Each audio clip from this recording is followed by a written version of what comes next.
American president who had a PhD. And he went on, of course, to be a two-term two-term president of the United States after being one partial term as governor of New Jersey. He was convinced himself that the scholar and the politician were often engaged in really parallel lives. And so when the Congress decided to set up this living memorial for him, they gave us the assignment of capturing both sides of his life, the scholarly side and the in-the-trenches making policy side as well. What we do here at the center over the course of a year is invite a series of scholars, both the commentator and Linda, our main speaker, have both been scholars here at the center. And over the course of a year, I said we'll have 150 people come to do research on some aspect or another of public policy. At the same time, we really have specialists here that cover virtually every part of the world, as well as some programs like my own that are really cross-cutting in nature.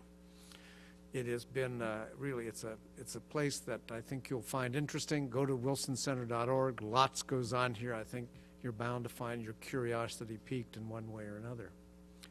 Well, now it is I've introduced you to Woodrow Wilson and the Center. It's my distinct pleasure to introduce you to our main speaker and our very distinguished commentator. To my immediate left and your immediate right, it's a real pleasure to welcome Linda Killian here. She is, as I mentioned, a senior scholar here at the Center. She is a very accomplished journalist. This is not actually her first book. She wrote an earlier book about the freshmen that came to power along with Speaker Gingrich. She has and continues to be a very active journalist, but she, like Woodrow Wilson, has kept her foot in the academic world. She started and oversaw a very interesting press program for Boston University, and at the same time she really oversaw a program that brought undergraduates, juniors and seniors from Boston University to spend a semester in Washington, and she did all that while remaining an active journalist. I can't begin to list all the newspapers that for which she's published, but I always single out one. Being a native from Oregon, the Portland Oregonian always catches my attention. And she is you will see her writing for, I think, Politics Daily, for U.S. News, a host of publications, both in hard copy and online. And further to my left and to your right, we are delighted to welcome back to the Center Kevin Merida. Kevin was a public policy scholar here and worked on one of his books while he was here. I think this was the one on Clarence Thomas, wasn't it? A very clever title, Supreme Discomfort, The Divided Soul of Clarence Thomas. He is the co-author, I believe, of Obama, The Historic Campaign and Photographs. He is the, perhaps even more significant, he's the national editor of the Washington Post, so he oversees an enormous staff that is one of the very best. And we have something of a Boston University cabal up here. Both of these are graduates of Boston University. Linda went on with a master's from the JF Kennedy School, and Kevin with a degree in journalism also from Boston University. And before I turn the floor over to you, I want to welcome our new president and CEO, Jane Harman. As you know, Congresswoman Harman has taken the reins here, and I'll just say one or two words about her. She is a real maven when it comes to national security and foreign policy. She is in her distinguished service in Congress. She was on the Armed Services Committee, the Intelligence Committee, and the Homeland Homeland Security Committee as well. So she really has looked at national security from virtually every possible angle. And she's gone on to serve on the Defense Policy Board, the State Department's Foreign Policy Board. I was a swing member of Congress. Yes. Yes. She even once described herself as a blue dog. Yeah, they're decimated. Yeah. Two-thirds are gone. But after we listen to Linda Killian, maybe we'll think that they're on their way back. Linda, the floor is yours. Well, I'll just make a few opening remarks, and then Kevin's going to quiz me. Kevin told me he got prepared for this, so I'm a little nervous. Thank you to Kent, who's an old friend and has been incredibly helpful and kind to me here.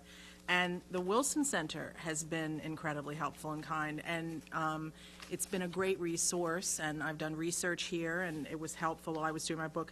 Mostly it was helpful because I had a string of excellent interns from the Wilson Center who helped me while I was doing my book, and that was really invaluable. So I want to thank the Wilson Center for hosting me, not only today, but on an ongoing basis. And Kevin is a very old friend. So I'm really delighted that Kevin could be here.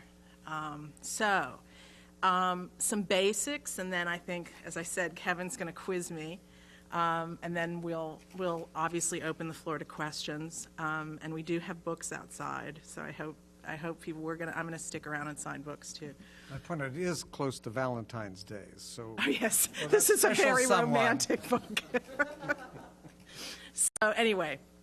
So when we asked how many people, normally when I go around and talk, and I've been going around and doing talks, and I'll be in Ohio at a couple of universities for Super Tuesday week, and I'm starting to sort of swing around. I was in New York a couple of weeks ago, New York City in Brooklyn, and spoke to a group of independent voters that were very activist and excited. And so typically more than a few hands go up in a sort of a crowd when I ask people how many people are independents, because you all may be aware of the most recent Gallup poll that indicates that 40% of all American voters are independents. That's more than either Republicans or Democrats. So to my mind, that indicates, and that's sort of what was driving the book. It's the highest number in 60 years. It's the highest since Gallup has been keeping records. And to me, it indicates a very significant frustration with the two political parties. If more people choose to disassociate with them than choose to be members that are voters. This group also, I think, is very tired of being ignored and tired of being unrepresented and not having their say in how government is run. Not to be too grandiose about it, but I start in the preface with Thomas Paine, and I begin the chapters with some quotes from founders that I think are very relevant. And I think Thomas Paine wrote Common Sense to sort of ignite the fuse of the revolution. It was a founding document, a very important founding document, and it was written for the people. It wasn't written for the elites. And it was written as a way, he called for a democratic republic to be governed by the people, which at the time, of course, was a very revolutionary idea. And on some level, I think we're failing Thomas Paine at this moment in time. And I think we're not there yet, or we were there and we've fallen off. We don't, in my mind, have a completely democratic system. When those 40%, in only half the states in the country, independent voters can vote in the primaries. And you saw, I think, in Iowa, New Hampshire, and South Carolina, independents were allowed to participate in the primaries. But it makes a dramatic impact in terms of the kind of candidates that get selected, especially for state legislature, Congress, if independents were allowed to participate. So this feeling that our government was not serving the people well, I've been, as Kent mentioned, it was a long time ago. I was very young. I worked at the Oregonian. I worked in Oregon for a few years. But I worked in a number of newspapers. I was the editor of All Things Considered on NPR. I've covered local, state, several state legislatures, national politics for a long time.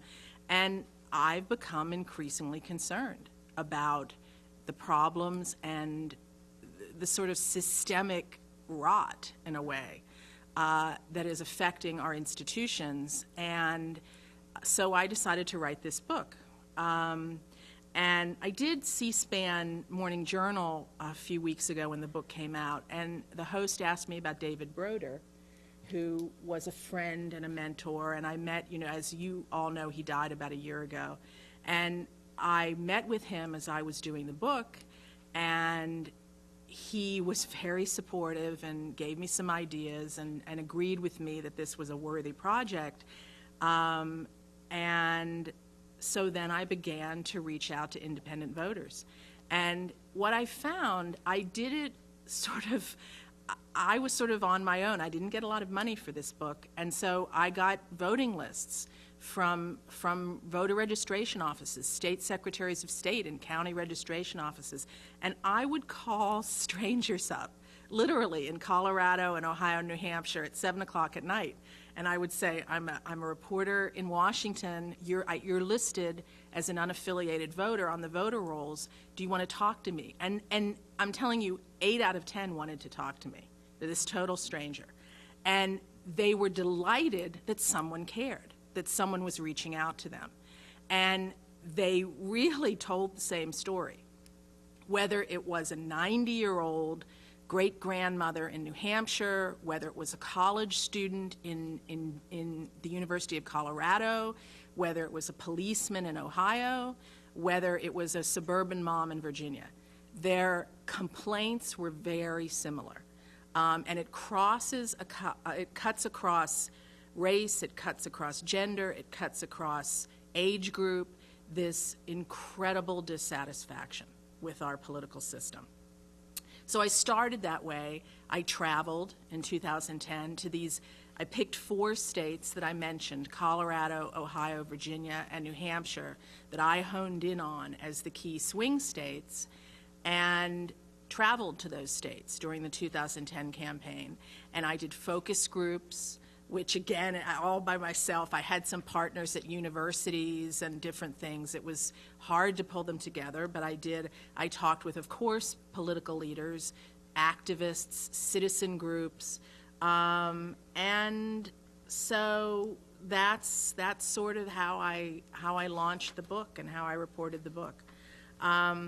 So I guess that's pretty much the sort of bottom line of what the book is about. And you will hear, I quote, I wouldn't say I had to fight with my publisher about this, that would be an exaggeration, but they always wanted more of me. They wanted more punditry, because that's what, I don't know, is in vogue or something.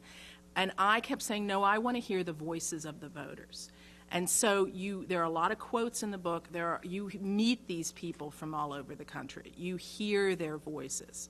And my hope is, when I do groups, whether, as I said, it's New York City or Politics and Prose in Washington, you hear the same complaints. I hear very much the same thing.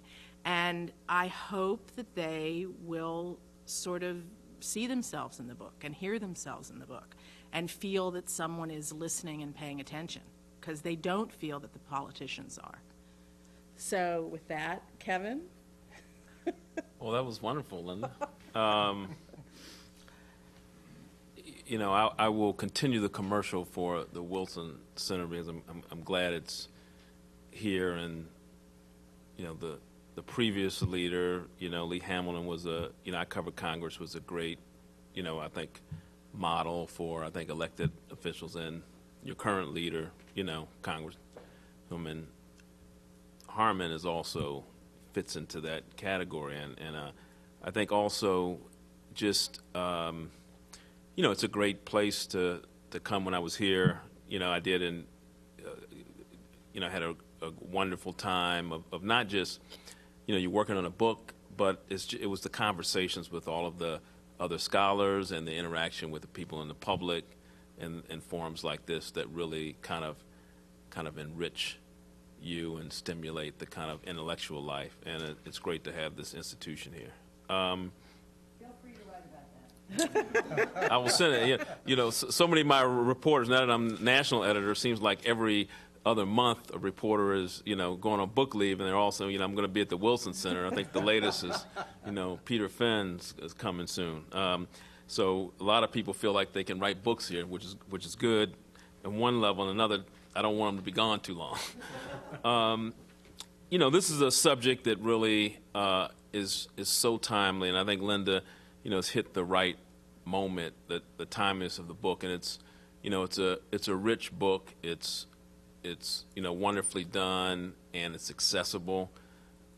In the model, as she said, of David Broder, of going out and talking to people. She has a lot of the history and context that you need to understand it, but it's also full of a lot of voices, and it's a real good contribution in this political season. One thing that I think is, maybe part of the provocative discussion, I know we have it a lot at our institution, and political writers, strategists, others have it, is what exactly is an independent voter? And I'll let Linda start that off.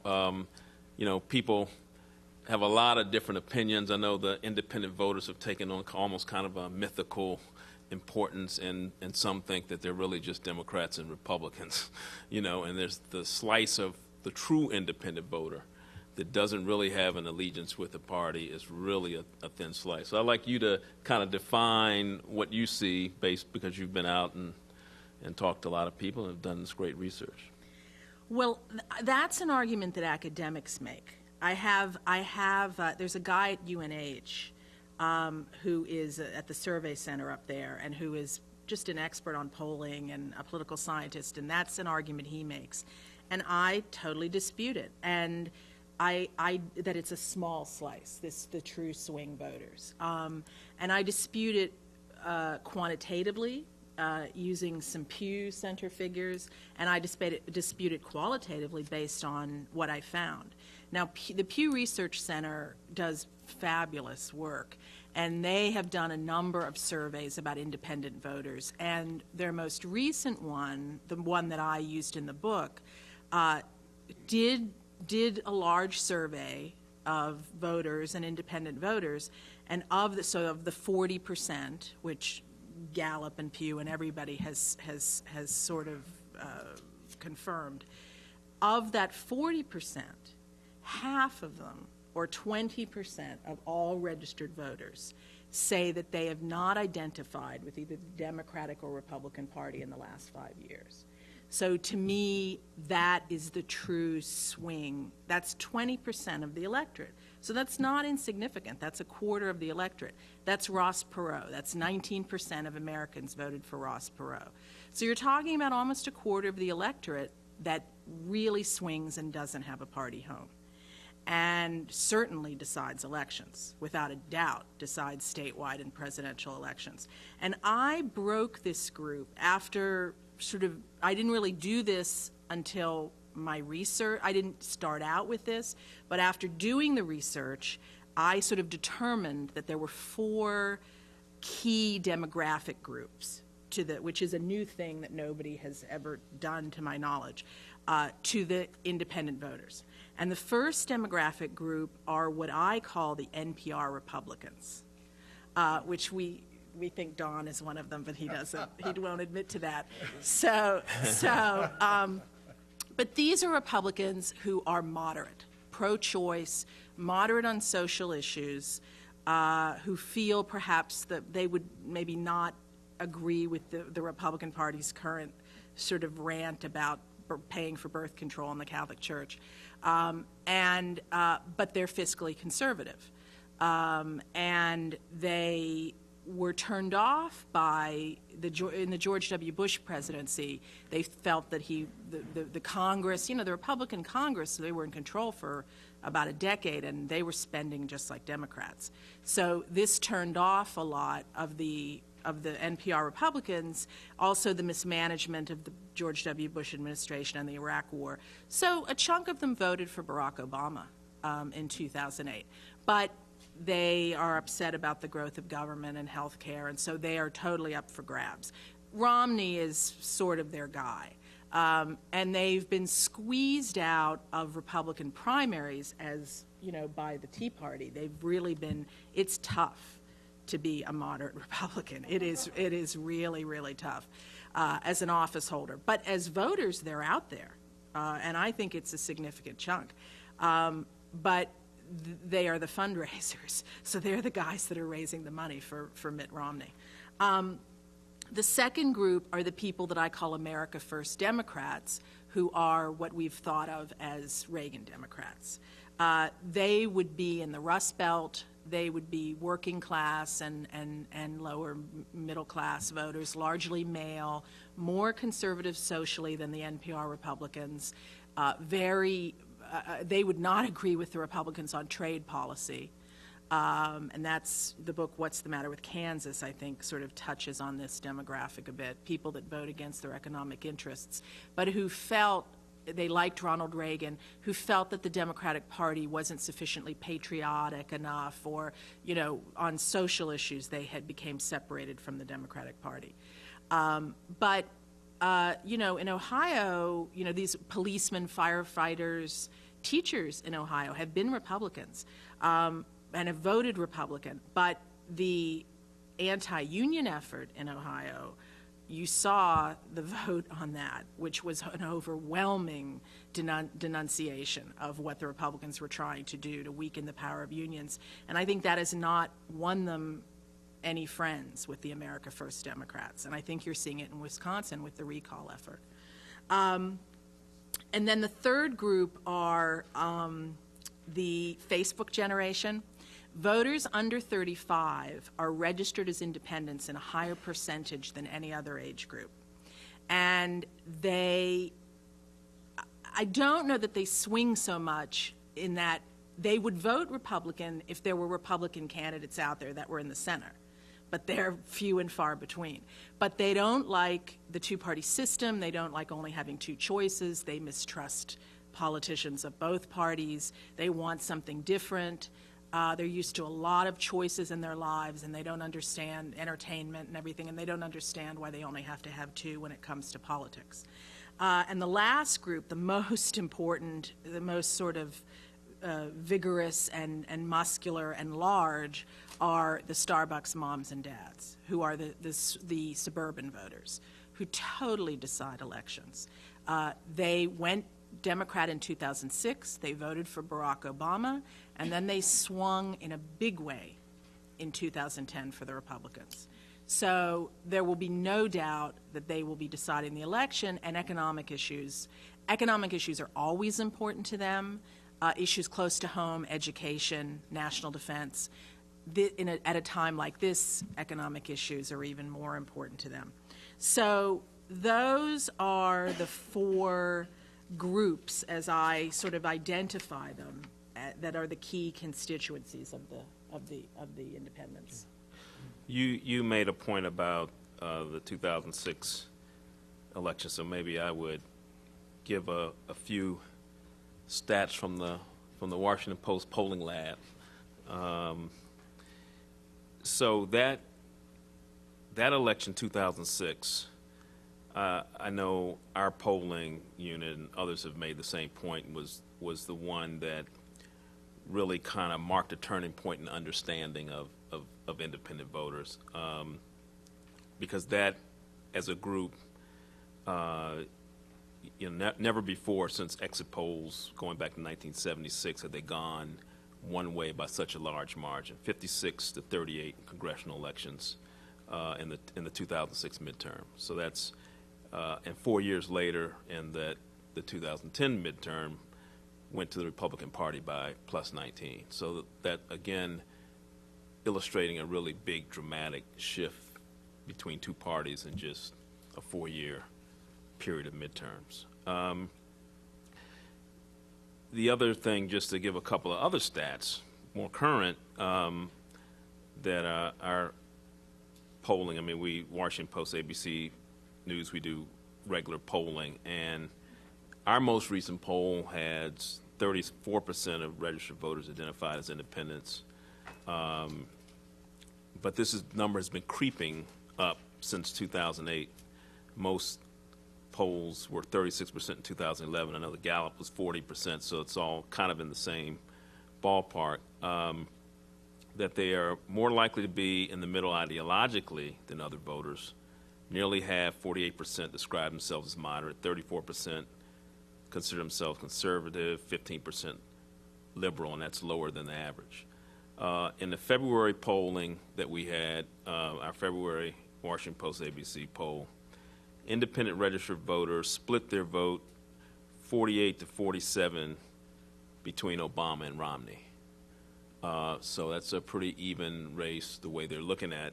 And this is basically a virtual tie when just a month ago in our poll, Romney was up by 12 points among independents. So that's been a dramatic change.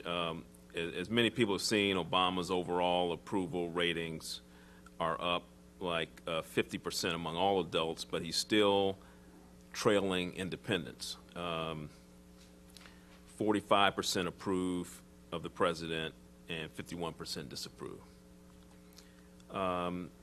This is something I wanted to ask Linda because she does a really good job of kind of talking about Congress.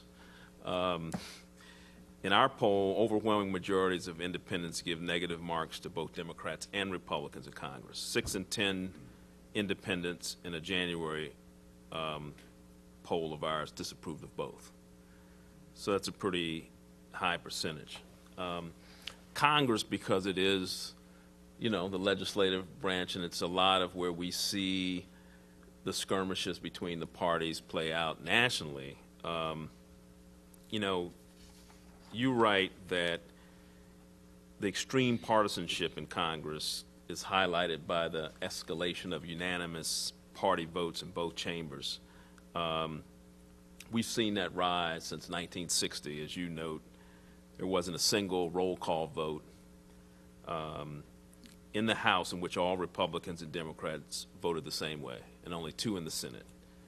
And by 1995, which happens to coincide with the 94 revolution in which Republicans took control of the House for the first time in 40 years, in 1995, there were 150 unanimous Republican votes in the House compared to 17 unanimous Democratic votes. You attribute the rise of partisanship in Congress to Newt Gingrich, who happens to be running for president today. Would you like to explain how you see where we are from that point to this point, and where do you see where we are now, and how does that affect the population you're writing about as they watch what happens in that chamber? Yeah, well, I'd love to. Newt Gingrich is not a fan of mine, and I'm not really a fan of his. So I've written a couple of pieces in The Atlantic recently about that idea, and I firmly believe it. It's not hyperbole on my part, and Jane was there, so she knows. I mean, Newt... Every single minute. Yeah. Newt Gingrich, you can be partisan. John Boehner is partisan, or Harry Reid is partisan. But Newt Gingrich made it a mission to destroy the Democrats. He made it a mission before he became Speaker. It's how he became Speaker, to take them down on a personal level and to attack them. And he decided it wouldn't be enough to disagree with their ideas, which is fine to have a debate of ideas. He had to make them look evil. He had to make them look like they were wrecking the country.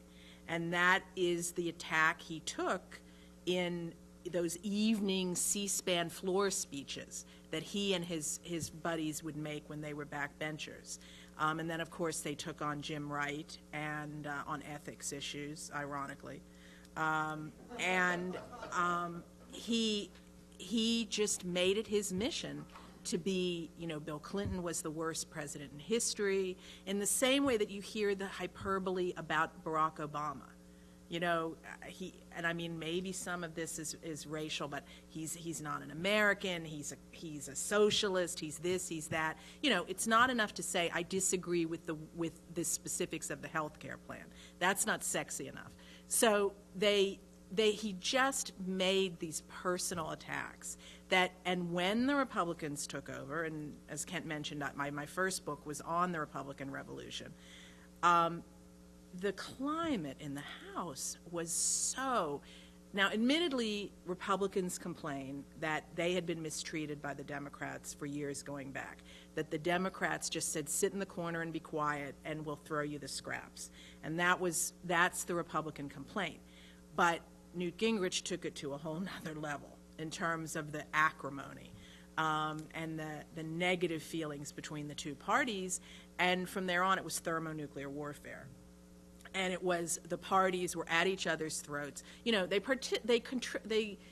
cooperate on a few things like pork. They'll cooperate. You know, they'll cooperate on projects for back home, but on anything that has to do with national issues, it's just you're evil, you're a villain, you're trying to destroy the country. You know, this is the language.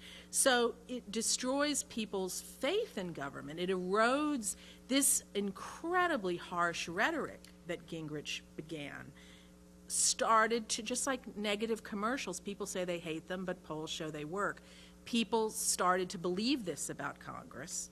And of course, the functionality and the productivity of Congress fell dramatically in terms of the number of bills they pass, in terms of doing a budget every year. You know, just we had the government shutdown in the 104th Congress, and people really, or this summer, we had the inability to come to an agreement, almost a shutdown over the debt ceiling, and people feel that that Congress, I think rightly to some extent, is dysfunctional. And from my perspective, there are many reasons, and part of the reason is the loss of the center. So these people in the center that, as Jane knows, these are the people that would cut deals. You know, the moderate Republicans and the conservative Democrats would work together, and you have that disappearing. You know, you had essentially the Tea Party launched open warfare on any moderate Republicans and primaried them out. And, you know, for example, I talk about Lisa Murkowski in the book, who she made, you were talking about voting percentages, she voted with the Republican Party in the Senate only 80% of the time. And that was not good enough for the Tea Party. And so they primaried her in 2010. And I also, I don't know if Jane would feel this way. I feel a little bit as because she was a woman too, because Jim DeMint went and raised money against her, a sitting senator of his own party, she lost in the primary, but she said, forget this, I'm running as a write-in candidate. And she did, and she won, and she was successful. Because in Alaska, more than 50% of the voters are independents. Now, it's probably a libertarian strain of independence in Alaska. It's freed her up. It was a huge mistake. She's still a Republican. She serves in the Senate as a Republican. She caucuses with the Republicans. But she's happy. She was very candid in the book. She's happy to take on her leadership, and she's happy to work with the Democrats and vote against them when she wants to now. Go ahead, finish your sentence. Oh, all right. No, go ahead. No, but it prompts, I don't know when questions are coming, I don't want to horn in, but, since I did live through every fun minute of this. You haven't said, and we'll get there, but you haven't addressed why these people aren't motivated if they're not. Money. A third party, which would reflect the center, because the center's decimated in both parties. Lots of Republicans lost, moderate Republicans. That's one point. And the second point related to that is, or at least I think so, is in states, some states now have open primaries. California does. It's called a jungle primary. Top two. Yeah, it came after I left. It would have benefited me big time, by the way. But at any rate, is that going to generate some representation in the center that even could be in a third party? Because there are now two, Lisa Murkowski and Joe Lieberman is the other example. He's leaving, but the other example is somebody who lost and then he won. Is that going to generate some kind of a change and perhaps either support for a third party or moderation of one or both parties? Well, I don't know. I personally think there are other I'm totally for open primaries. It's a cause that I intend to talk about as I promote this book, because to me it just seems fundamentally undemocratic not to have open primaries. I prefer open primaries to top two, because I think in a congressional district top two is okay, but when you think about running statewide in California and how expensive it is and how, top two to me kind of, at least when independents can get on the ballot, in a conventional system, whereas in top 2 there's no prayer that they can get on the ballot in a big state like California. So I prefer open primaries. But and rules, the Republicans and Democrats are in charge of this. It's their system. And so they control everything. I wrote about a state legislator in Colorado who wanted, she was a moderate Democrat in the state legislature and decided to become an independent, but she didn't do it in the right way, and she didn't look at the state rules before she did it. And in Colorado, you have to disassociate from the party 18 months before you can run as an independent, which is ridiculous. So she had to run as a write-in candidate, and the Democratic Party spent oodles against her, and she lost. But I also think the other 2 factors in the center disappearing, the 2 big factors, are money and the way congressional districts are drawn. I also talk about redistricting reform because, again, the Republicans and Democrats are totally in control of this. They have a vice grip on it. In most states, the public can't even testify at hearings about the way the districts are being drawn. And in most states, it's a backroom deal. Republicans and Democrats kind of, sometimes one party tries to squeeze out the other, but in most states they cut a deal that protects the incumbents. And there's only about 50 competitive states in the districts in the country. And the rest are safe Republican and Democratic seats. So once you get the nomination, you're essentially assured of election. And so you don't have to play to the center. And then, of course, money. And money is a more intractable problem. And I don't really know what to do except to, one thing I say is that I tell independent voters to get involved and to make small contributions to candidates they care about, because we've had campaign finance reform and things are worse now than ever, and we've had the Supreme Court decision. And Dan Glickman I quote in the book, and Dan said to me, you can trace the rise of the explosion of government to when campaign spending exploded in the early part of the first term of the Reagan era. And if people spend $10 million and they get $100 million in benefits, in tax benefits or whatever it might be, that's a great investment. And he said money isn't the mother's milk of politics, it's also the yogurt and cottage cheese. It's everything. So that's a real intractable problem. And we have public financing, of course, in the presidential campaign, and people opt out of it. The president will opt out of it and probably raise and spend $1 billion this time. Well, the Supreme Court decision has profound impact that's only being felt, and everyone notices or are beginning to notice in the presidential because there's attention to the ads and the super PACs, but it's down at the levels, the local levels, where they're using that ruling to pour money into everything down to school board races. People can influence their choices by dumping money. So there will be plenty of money for people who want to influence the outcome, political choices, whether it's candidates, referendums. That's happening.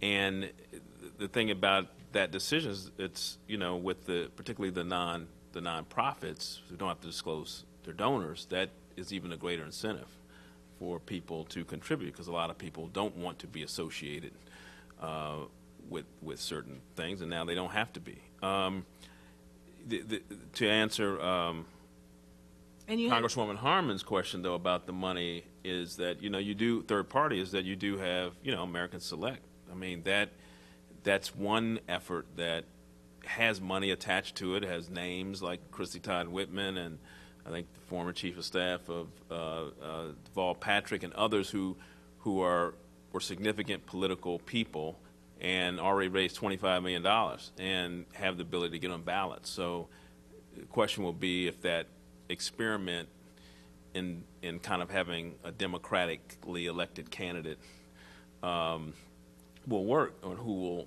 will join on that, or if anybody, but there is the potential to have that.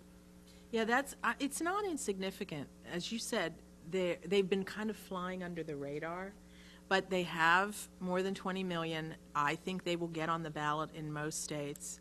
they will be first on, because Americans elect, they'll be before Democrats and Republicans, their candidate, alphabetical. And, you know, a lot of the voters that I talked to, for example, they voted for Ron Paul in 2008. Not necessarily because they thought he should be president, but they were trying to send a message. I think this is what you're seeing. I mean, in the primaries, I'm sure there are Republican voters who like what he has to say about various things. But there are also a lot of young voters and a lot of other voters who just are so frustrated with both parties. And they don't really, I don't have a strong opinion, nor do I take a stand in the book about whether a third party should be created or whether we should just reform the current party system. Because it does seem a pretty high mountain to climb to create a successful third party. And the voters I talked to were divided about it, the independent voters. Some of them said, yes, we should have a parliamentary system, 3-4 parties. Some of them said, no, that will never work. We just need to make the Republicans and Democrats listen more and shape up. So I don't really have a strong feeling about which way that will go, or what would be the best approach. But I do think, I mean, as Jane knows, the only reason politicians raise money is to get votes. That's the reason. So they respond to votes more than anything.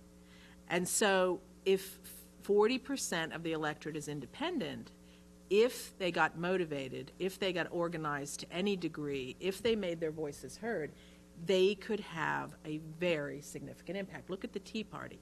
Their numbers are teeny compared to the number of independent voters. And look at the impact they've had. So it's a question of kind of organizing them. And what I said, you know, to this group that I talked to in New York, which is very angry independent voters, you know, don't wait for a messiah to come and save you. You know, do it yourself. Get involved. I have a list of sort of suggestions in the last chapter of what I think are fairly modest reforms and things that average people can do. So, you know, and then the media, the thing I heard over and over from these independent voters is the money, the unfairness.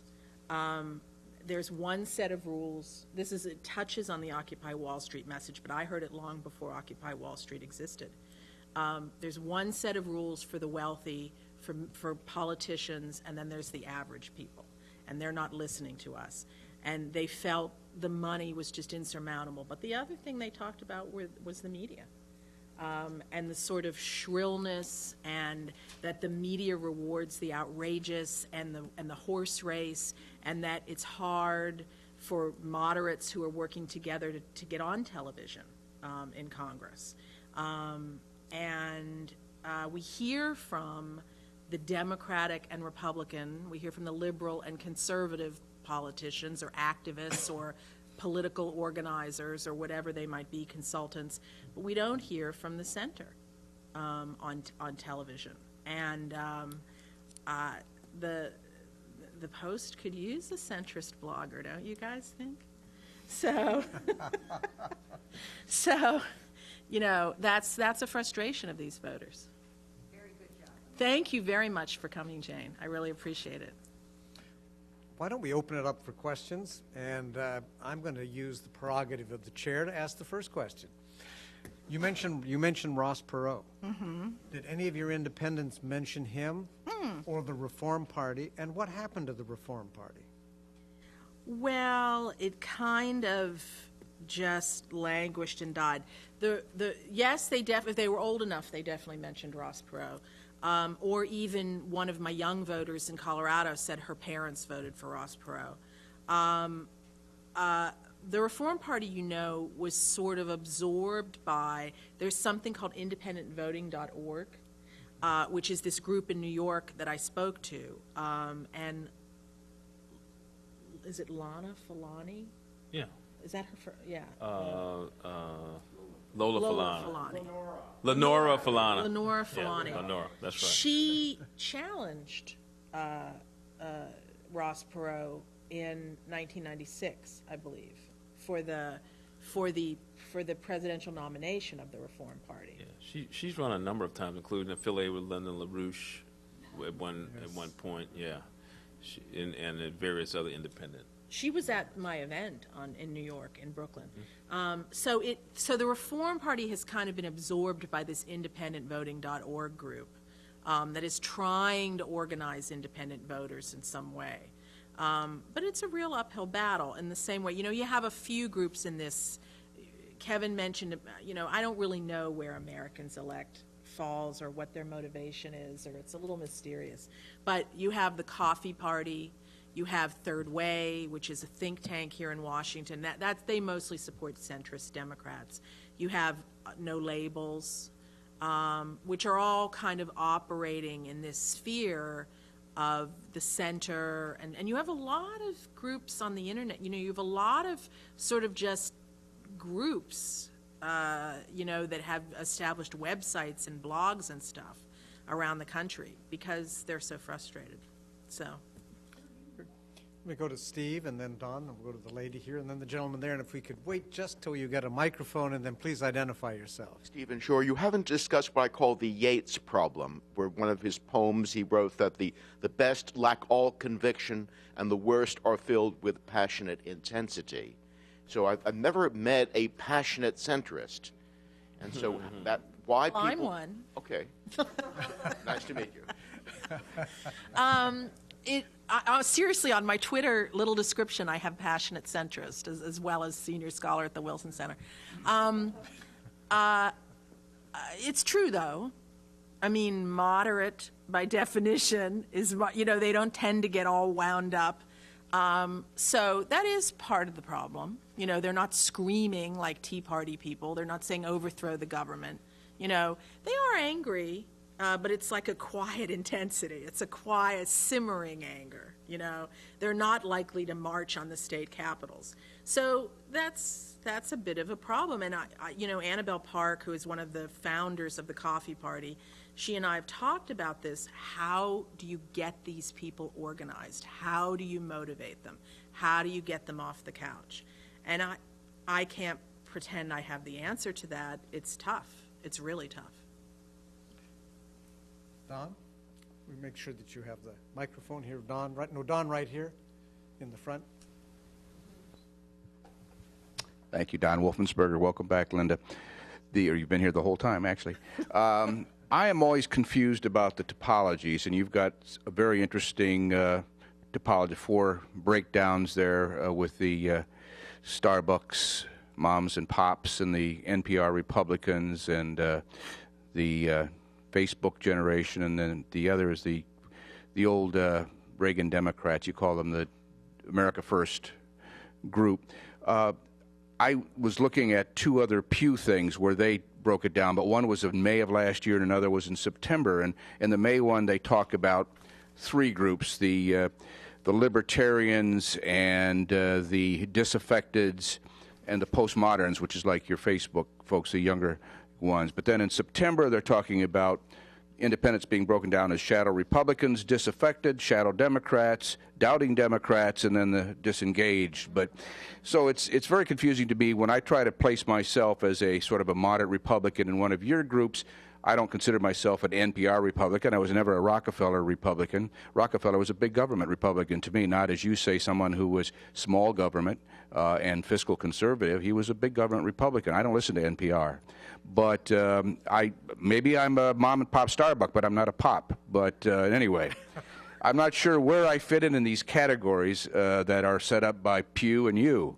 But I'm just wondering whether you could maybe conflate the NPR Republicans and the suburban folks, the mom and pop, because it seems to me those classifications are very close in both being sort of fiscal conservatives yet social moderates. That's you? Huh? That's me. Well, let me just before Linda answers, I'm gonna maybe you fit into one of our categories because the Kaiser Family Foundation with the Washington Post, we do a lot of major surveys that are beyond the monthly poll, and we did a big one on independence in 2007, and broke it down into a number of categories. So you may fall in the dislocated category. because these are independents who are overwhelmingly socially liberal and fiscally conservative, making them uncomfortable with increasingly polarized parties. They are ideologically dislocated, but they are engaged and active. Nearly 2/3 are male, and they are the least religious of any segment. So that could be you, Don. I don't know. But I think to your point is that Linda has defined them in those blocks. A number of other groups have tried to get a handle on them, which does get to the subject of how do you really, where are they, and how many of them are independent when we think of. Linda uses, I think, a very good title by calling the swing vote, because that gets at voting patterns as opposed to, when people think of independent, I think what immediately comes to your mind is that they are sitting out here looking left, looking right, looking this way, looking backward, and that they are up for grabs, which is, I think, maybe doesn't properly capture the entire population of independents. So I do think it's hard to get your arms around what we have called independent voters. Yeah, as 40%, if I was on the phone with someone, I had sort of a dozen questions I would ask them, and one was who you voted for president for, as long as you've been able to vote for president. And if someone said to me, well, I'm an independent voter, but I voted for, and then they would list all Democrats, or if they would list all Republicans, I would kind of hang up the phone. Because those weren't my, I wanted the swing voters. And when someone said to me, I voted for Clinton, I voted for Bush, I voted for, voted for Mark Warner, but I voted Republican for governor the last time around, those were swing voters. And I was also interested in the center. And a little criticism I've gotten, there's a Tea Party guy who kind of, I feel like, how the political candidates have the people from the other party who come with the video camera? A Tea Party guy came to my event at Politics and Prose and then blogged about it. And the libertarians aren't that happy with me because they feel like I don't sufficiently address the libertarians in the book. But I don't know. I had to narrow the field in some way so that I could get my arms around it. And the weird thing about libertarian, they can be on the far left or they can be on the far right. They're libertarian. So, and that's the thing about independents. They are very hard to they're independent. So they have a mix of views. And that's another thing. Some political scientists and journalists like to dismiss them as like the squishy center or something, or they do have views. They just have a mix of views. They pick and choose, some from column A, some from column B. So Pew, and you may have found this in your survey, the voters that I'm talking about respond in their Pew responses said they liked the Republican, they agreed with the Republican Party more on foreign affairs, on fiscal matters, but they agreed with the Democratic Party more on social issues. So it's not that they don't have clear views, it's just that they don't match only in one specific party. We have a lady here and then the gentleman, then we'll go to another set. If you just wait, the microphone's on its way. Hi, I'm Sabrina Eaton from the Cleveland Plain Dealer. Oh, yes, I want to get to know you. I'm going to Ohio for Super Tuesday week. So I know a lot about Ohio, as a matter of fact. And I wanted to just ask you just a couple of very quick questions. Your subdivisions here are sort of geographically delineated, like for, say, the America First Democrats in Ohio, but I presume that they are throughout the country, but you just sort of sampled the ones in Ohio because it made it sort of easier, more geographically for your book purposes, right? Yeah, I kind of matched, because I picked the 4 swing states, and then I had these 4... I have another question. I had these 4 demographic groups. I kind of matched one to each state. So the NPR Republicans were in New Hampshire. The Facebook generation were in Colorado because Colorado has a very young population. The Starbucks moms and dads in Virginia because you have the huge Northern Virginia suburbs. So yeah, I linked the America First Democrats to Ohio and interviewed there's a chapter on each of these states, and there's a chapter on Ohio in the book, and I interview a lot of police, factory workers, people that I would consider America First Democrats. But sure, they're all over the country. I think they tend to be in the Rust Belt. I feel like that is sort of where they are, but they're all over the country. The other part of my question is, what are these voters, in your opinion, these independent voters, looking for in the 2012 election? The America First Democrats or the independents? The independents. The independents, but if you want to, split them out. I think and I would be interested in what Kevin thinks about that too, because this is the question like the media always wants to ask. The media always wants to know, how are they going to vote in the 2012 election? Well, and I think it's a lot more sophisticated and subtle, and there are a lot more things to talk about. But first of all, I don't think they're going to make up their minds till October. I don't know how Kevin feels about that, but I think they're the hardest to woo. They will be the last to make up their minds. I think the economy is front and center with them, without a doubt.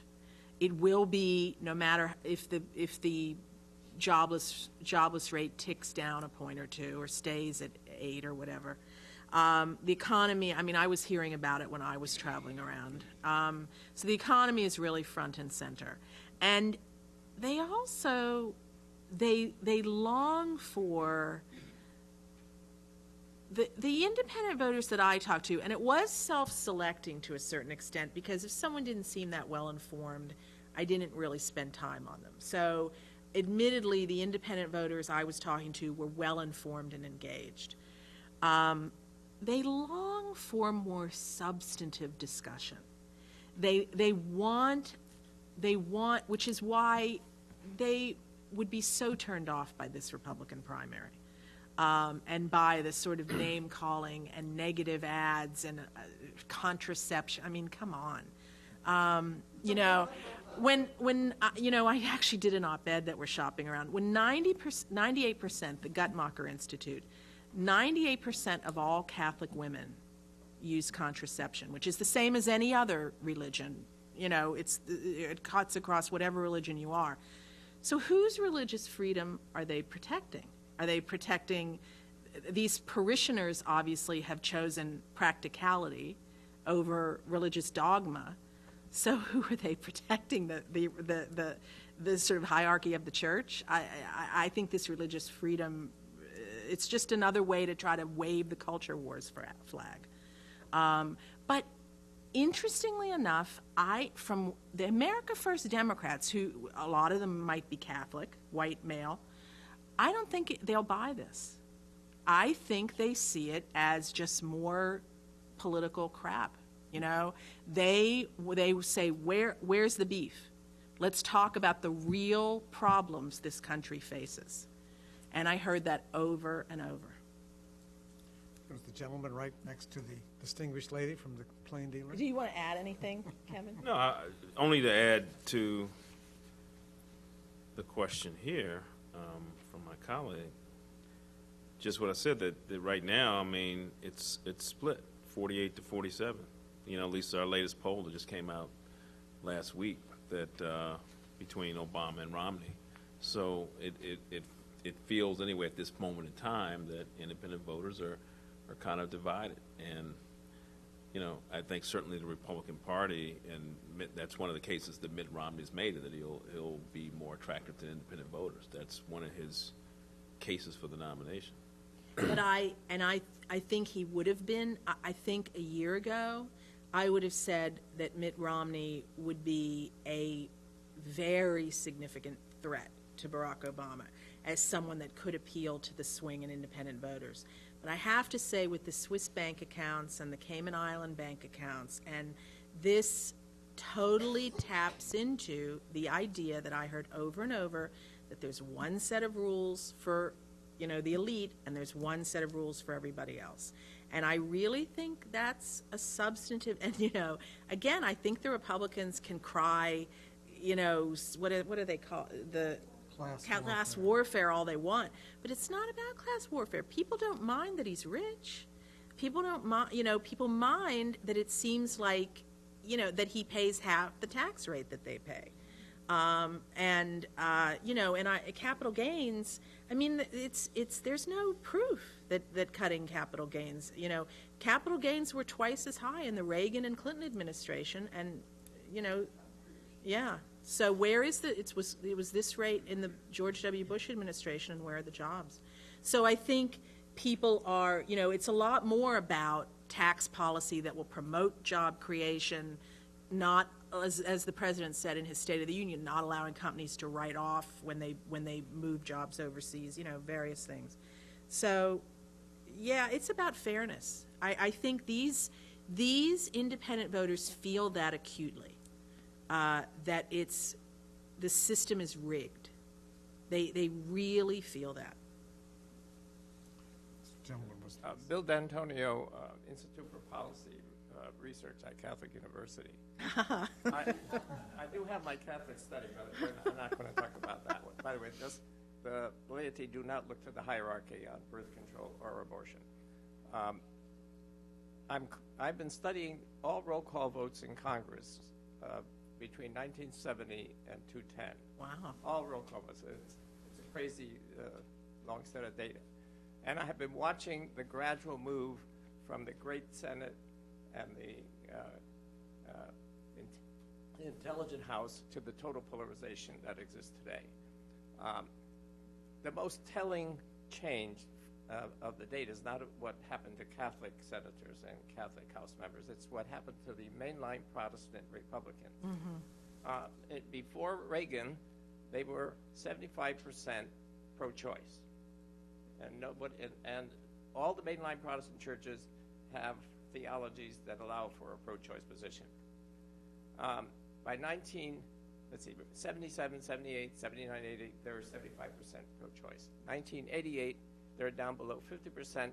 1998, they are down to 10%. So I went to look at these 10%. Well, they look like mainline Protestants, but they're now from the southern states and the border states. They're not the mainline Protestants from the New England states. They're gone, and they're 100% now polarized. There's two things that characterize them. And my data in the House are even more overwhelming. The two characteristics that identify them for our poor independent 40% independents looking at what to do are anti-abortion and anti-taxes.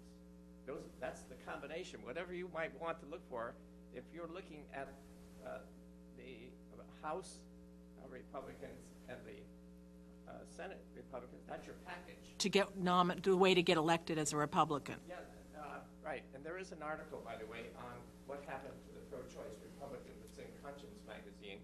It was put together by a conference of pro-choice Republicans. They simply have given up because the Tea Party is willing to condemn you as baby killers, and the women said this is not worth it. Well, what I'm concerned with is your model of these independents looking at what's available for them. yeah. One would say rationally, they can't find it in the Republican Party. Well, there's Olympia Snow and Susan Collins. I mean, there's a few of them. But She's a coward. I guess my point is, it's really hard, as you said, to get elected as a moderate Republican, but that doesn't mean the voters aren't out there. And that's why they've become independents, because the Republican Party has moved so far to the right on social issues. And the demographics for the Republican Party, and it's a serious thing for the Republican Party. The average Republican is like 50 years old, male. not that old. Well, the average independent is 44, so it's a little bit younger. But they've moved, and as a result, they've lost the center, because they've made this for their core supporters, the religious right, all of that. So, I think it's to their detriment. But yeah. The gentleman here, and then the gentleman there, and the gentleman there, and then there's a gentleman way in the back. Your discussion was Please fantastic. identify yourself. My name's Keith Martin. I'm actually a transplant. I was transplant. I was a Canadian member of Parliament, and I served 6 terms Oh, my in the House of goodness. Commons in two parties.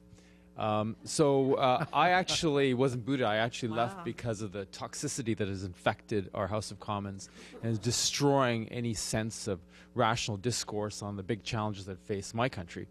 So my question to you, which was really interested me tremendously, is campaign finance reform. Is this a dead issue, or through campaign finance reform, can you actually get the changes that will enable the individual to be liberated, to democracy to be strengthened, and through doing that, you can actually enable politicians to have the rational discussions that they need to have publicly, as opposed to what we often understand is if it bleeds, it leads, and if it thinks, it stinks. So we're getting these non-discussions and just one group slinging mud at the other side, and whoever has the most mud stuck on them at the end wins.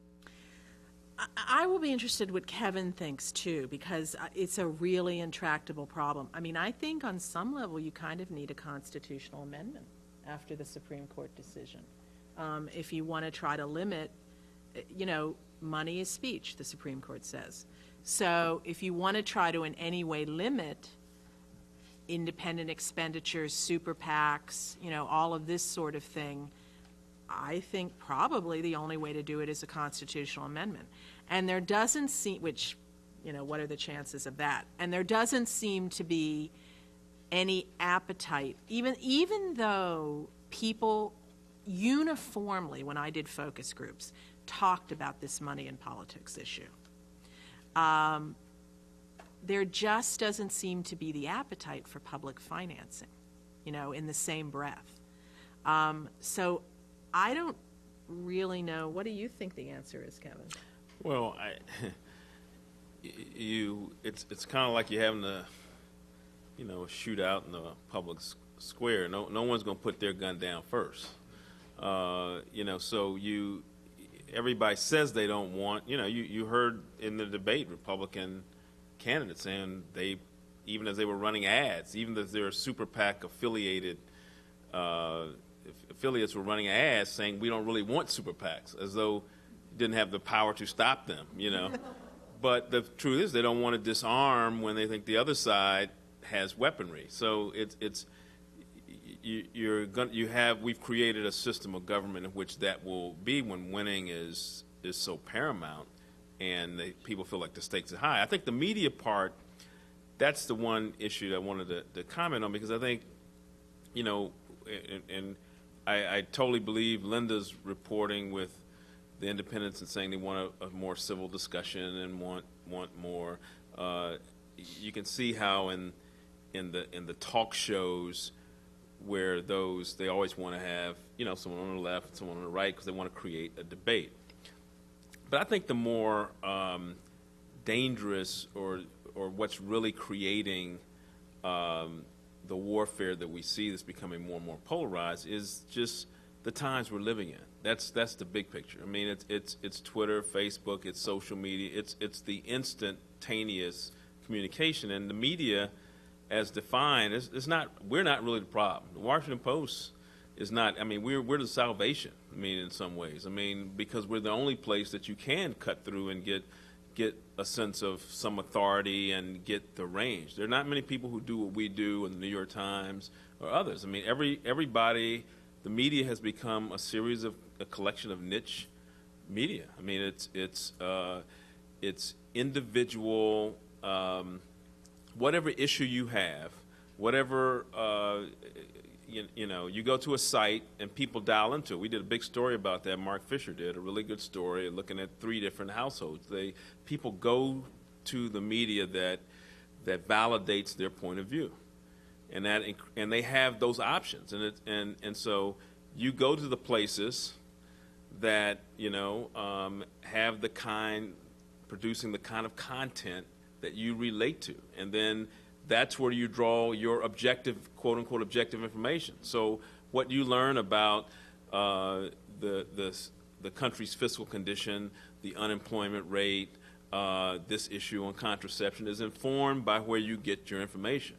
And everybody thinks that they go to a place and they're getting the honest to goodness information, and then they get it and they argue it based on where they get it. And that is really at the heart of it. we have an ideologically polarized country, and the information is driving it. Well, what I would take exception, everything you've said was totally right up until the point where you said we have an ideologically polarized country. And that's where I say, no, we don't. I mean, every time I turn on the TV, someone is saying that. The guy from the Ryan Lizza just did a piece about Obama, and he was saying that. It's, yes, we have the left, and yes, we have the right, and they are very polarized, but my point is we also have the center. I agree with that. Yeah. We also have these people in the center that are just being ignored. It's not everybody on the left and everybody on the right. Let me just jump in with one quick question. The rise of money and the rise of the instant media have corresponded with the decline or perhaps the elimination of civics education in high school. Would restoring civics education act as a possible antidote to some of this extreme behavior? Well, I totally think we should have civics education in high schools. Totally. So I don't know if it would be an antidote, but we totally should have that. What could be more important than helping someone be an informed citizen, when they graduate? So, absolutely. The gentleman by the pillar there, and then the gentleman on the sofa. Right by the pillar there, actually, all the way back. John Dallin, while I'm on the air, I just want to say I'm one of 3 people here from Philadelphia. And Linda, we'd be honored to have you speak in Philadelphia. Oh, I'd love to come. I spoke at the Philadelphia Library with my first book. So they're readers in Philadelphia, so I definitely would like to come. They're book buyers. That's the real question. 2 quick questions. If we're going to talk about independence, shouldn't we also talk about the non-voters? They're profoundly independent, and Pew Center suggests that they're more than 50%, possibly 60%. So when you look at the pie, 40% of voting, of Indies who are voters are still part of the smaller part of the pie. Yeah. Well, I don't know. What are you going to do? I mean, at least talk about it. Yeah. Yeah, for a start. Yes, but you can only do so much. I'm on this crusade. I can only do so much. I don't know that there's much I can do if someone elects not to vote. Now maybe they elect not to vote because they're totally turned off by the system. That could certainly be as much as they just are busy taking their kids to soccer practice or whatever it might be.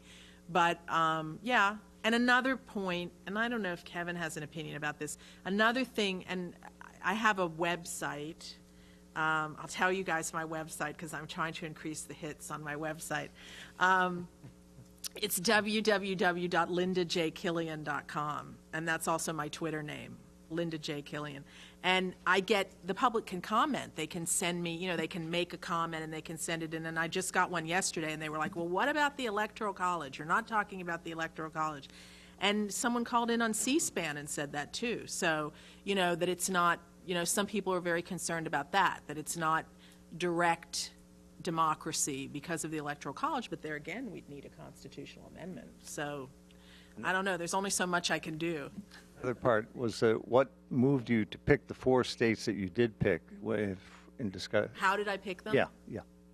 Well, that's where David Broder comes in. I had a talk. He was encouraging me to include either Minnesota or Missouri in my swing, and I thought they were too boring.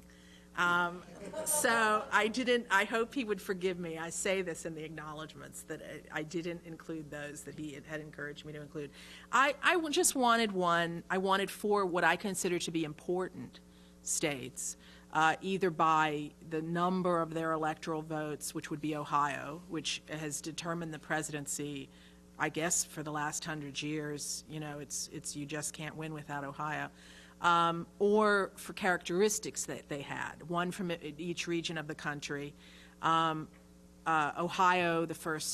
New Hampshire, the first primary state. People in New Hampshire are keenly engaged politically because of their special status as the first primary state. Virginia, because I think it reflects the New South.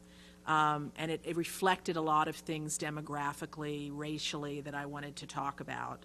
And Mark Warner is a centrist Democrat and was very interesting to me, and I spent some time with him and talked about his beating his head against the wall with the Gang of Six. And then I wanted to talk about young people in Colorado. Colorado is a beautiful, interesting state, and so it was fun to go out there. Florida, to me, felt too big to take on. Florida is certainly an important swing state, but to me it just felt too diverse, too big. I felt like I couldn't get my arms around it. You know, I had to pick states that were manageable, you know, to sort of illustrate what I wanted to illustrate. We have the gentleman on the sofa, and then there was the gentleman way back, and then the other gentleman near the pillar here with this. James saying, you've spoken about the 40%, but distributed across the 50 states and D.C., there must be some dispersion. Are there any states that have more than 50% swing voters?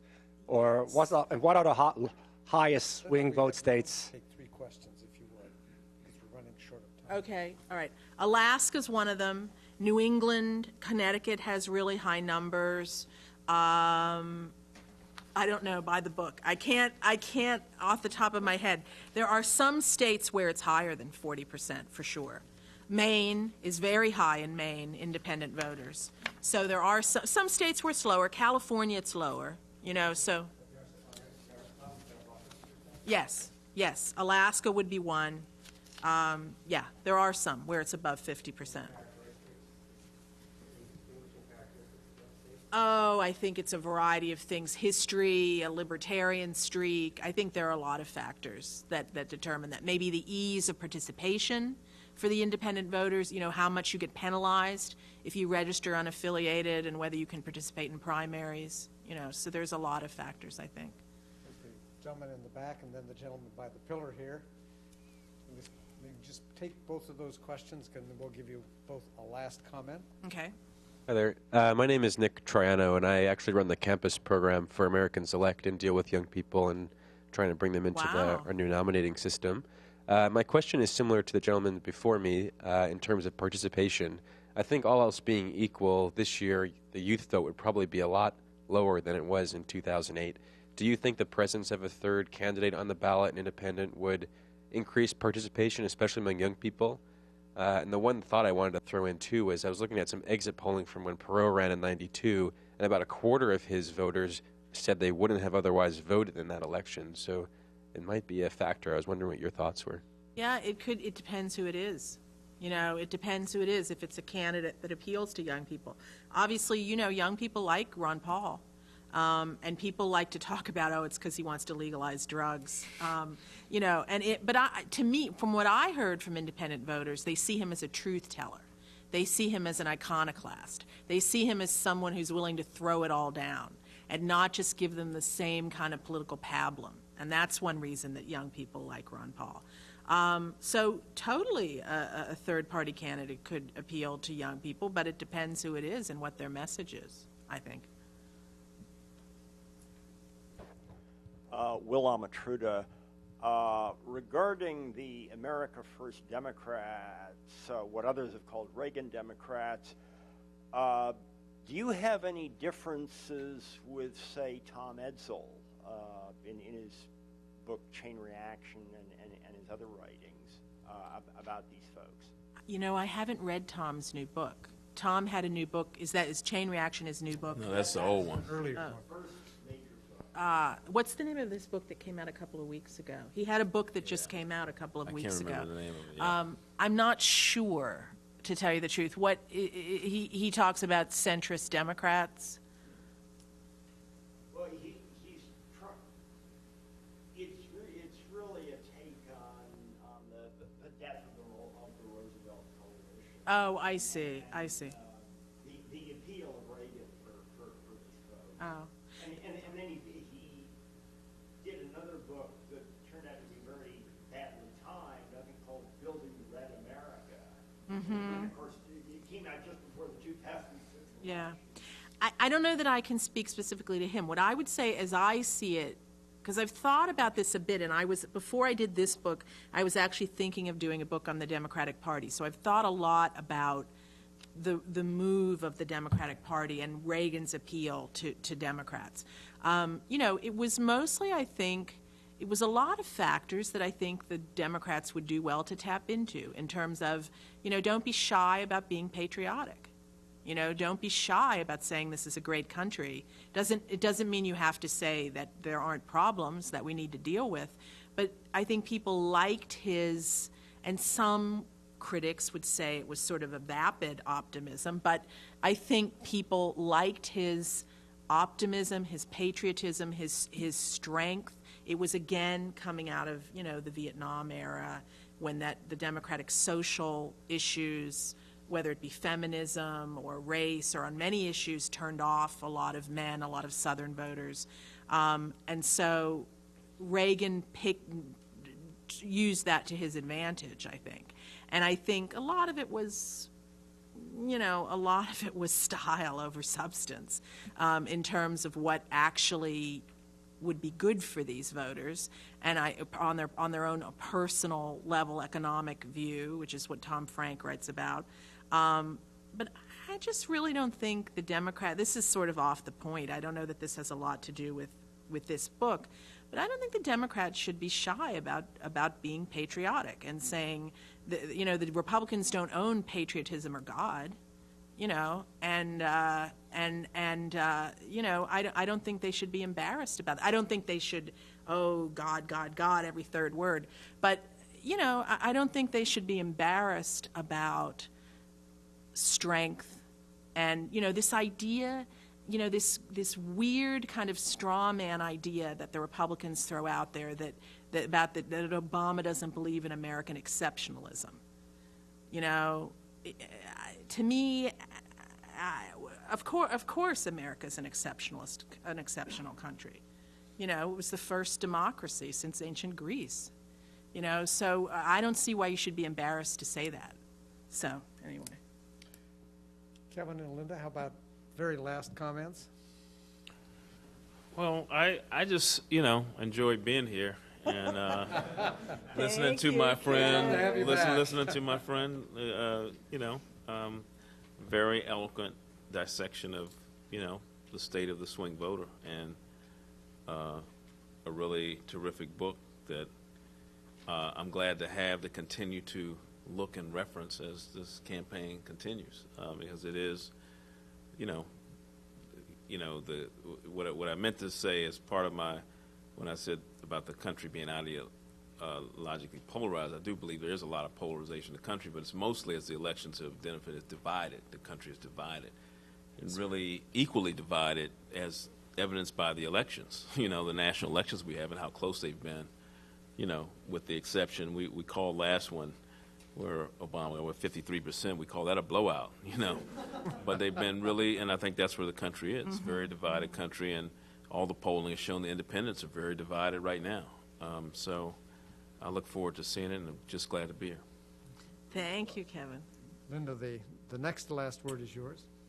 Well, I hope the Post reviews the book, and I hope the Post quotes me a little bit. So, but on independent voters. But you know, this has been great. As I said, Kevin is an old friend, and we've worked together, and I have the highest respect for him and what he's done as national editor of the Post. You know, he's really been phenomenal for the national desk, and you know, facing, you know, shrinking resources at a time when it's tough for print media.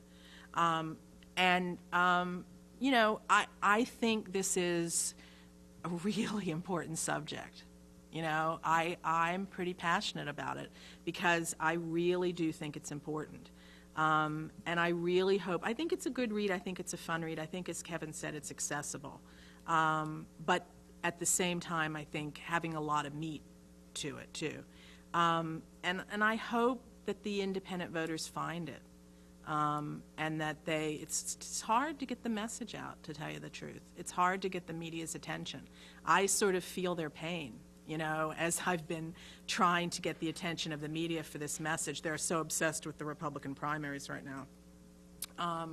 And I hope they find it, because I think they'll feel a little resonance, and they'll feel like someone has heard them. You know, and which I think they, at this moment, don't think a lot of politicians and media people hear them. So anyway, I really thank you all for coming. I really appreciate it, and I hope you guys will buy books. Three last words. I just want to say there's a chance to buy this book and remember, as I said, Valentine's Day, that special someone, probably an independent.